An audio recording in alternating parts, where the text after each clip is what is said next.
The tabaxi noblewoman would like to give you a boom in return of service. What does your party ask of her? How about a salad? While your party is rolling on the floor, her guards come in and arrest you and the party for insulting the king's cousin. Hey, what's up everybody, I'm SkyDieRay and welcome to another DnDGreentext video. As always, enjoy! Other than killing evil, what are some good opportunities for paladins to do good? Protecting the kingdom, defending the people, doing charity work, wooing a fair maiden, healing the sick, spreading the word and grace of God, praising the sun, destroying the infidels. Oh yeah, and taking Jerusalem. What's with all the Jerusalem memes? Where did those come from? I've not checked the subreddit in a week. Where did this Jerusalem stuff come from? Party has put a stop to the evil demon cult ritual. It took a while, one of their friends and a lot of effort, but they pulled it off. They immediately returned to their hometown to celebrate and take a break for 2 weeks. They begin to quest again, going off on some errand for the local telepathic rat, Hivemind. When they get back home, they notice things are a little off. There are a few new faces in town, and some of the old faces are a bit more standoffish than usual. They brush it off as the villagers not being comfortable around their new friend Geralt, the flaming, floating, senile demi-lich school. Each time the party goes off, the town changes ever so slightly, not enough for them to really notice or care. Except the wizard and cleric, but they get shouted down by the others for being nerds. Their castle is smelling pretty funky by this point, but only in the main entry hall for some reason. Eventually, they go to sleep in their beds, only to wake up the next day laying on top of a bed of sharp glass and rusty metal. After the obligatory screams of pain and pulling themselves off the beds without dying, they learn that some of their gear is missing.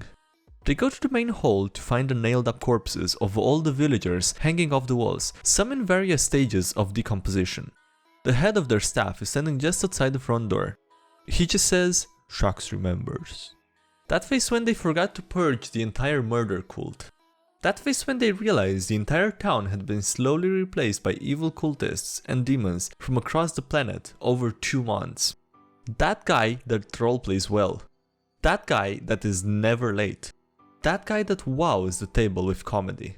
That guy that always brings Marmite-based snacks. That guy that is the best player. That guy that is you. You're thinking of this guy, who is the soul of the group. That guy is an absolute Marmite. Yeah, no, he is that guy. The fuck Marmite? Apparently Marmite is a British food spread made from yeast extract, a byproduct of beer brewing. Yeah, I have no idea how that's supposed to taste like. Anyway, end up being the leader because I'm usually the one who remembers what we should be doing next. To the point where people start complaining. Decide to pull back and start asking other people at random what we should do next.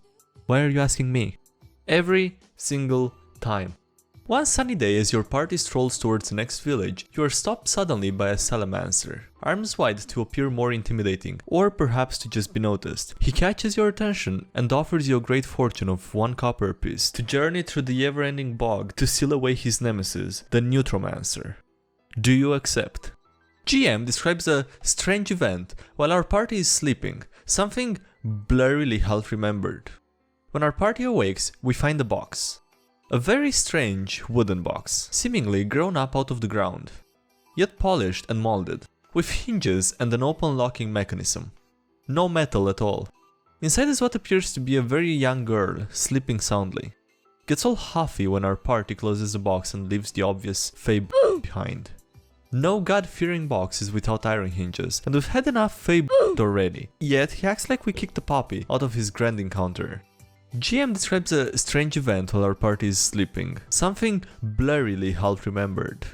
When our party awakes, we find a hastily dug pitfall with a leaf-covered net next to camp. In fact, whoever dug it left his shovel. DM gets huffy when no one tests it with his foot. I mean, what exactly was he expecting?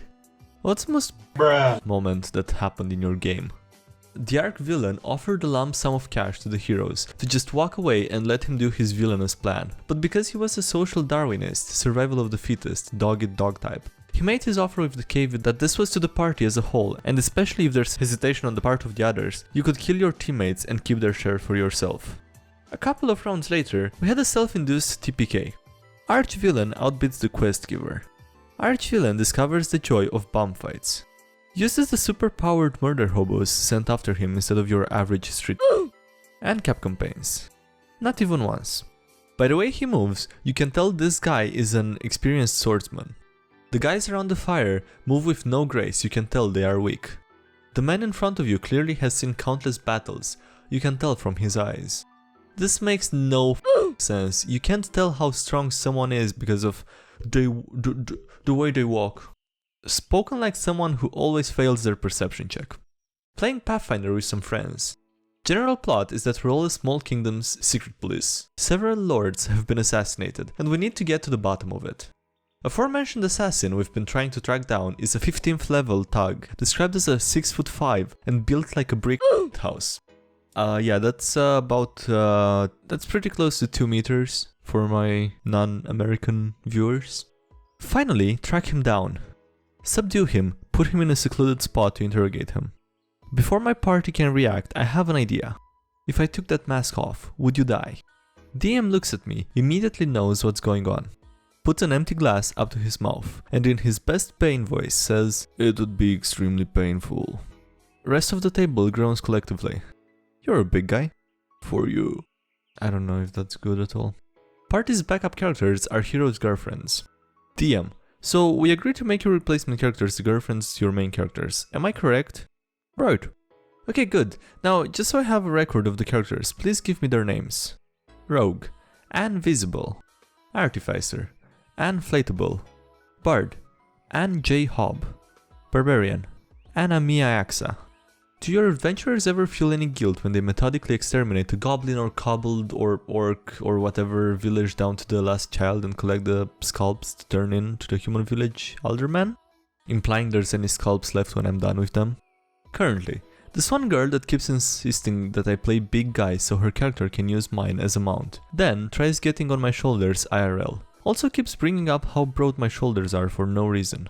Worst of all time goes to the guy that tried interrupting an execution when we were surrounded by like 40 plus riflemen and threw a fit when he got his asshole torn open.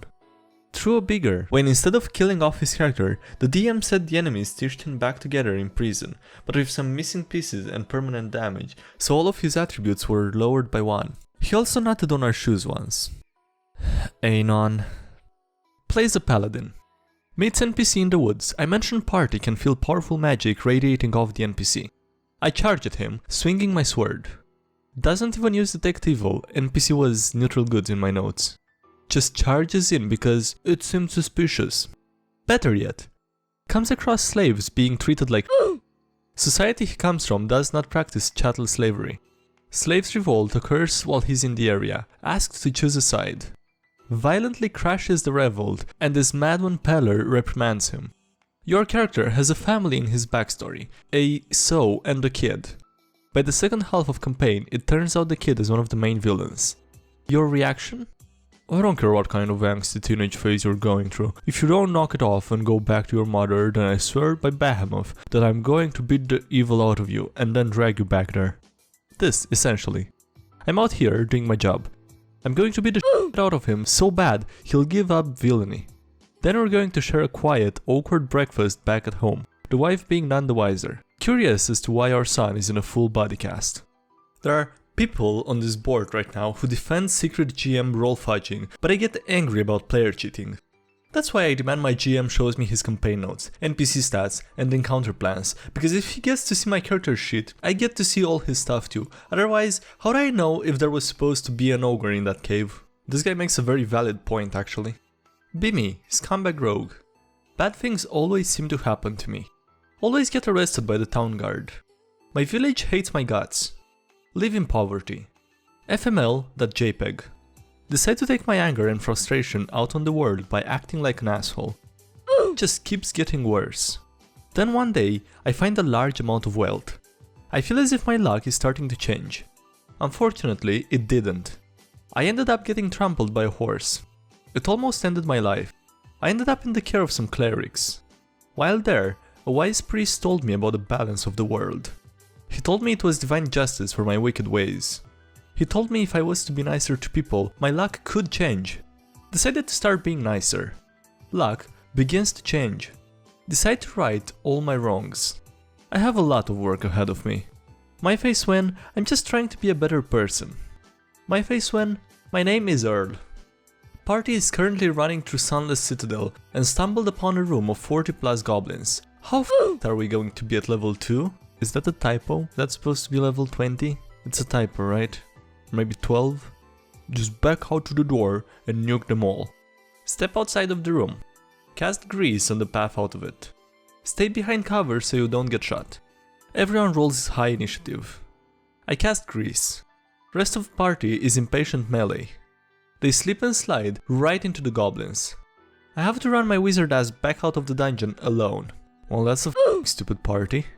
Alright, that's it for this video. Thank you guys for watching, I hope you enjoyed it. Don't forget to leave a like and subscribe if you did. As always, a big thank you goes to all the current Patreons. Thank you so much for supporting the channel. And if you wanna do the same, there's a link to the Patreon in the description or at patreon.com/SkyDieRay. There's also links below to my Twitch and to the Discord server if you wanna join that and get more involved in the community, maybe share your stories there. And yeah, that's it. Thanks again for watching and I'll see you next time. Have a great day, bye.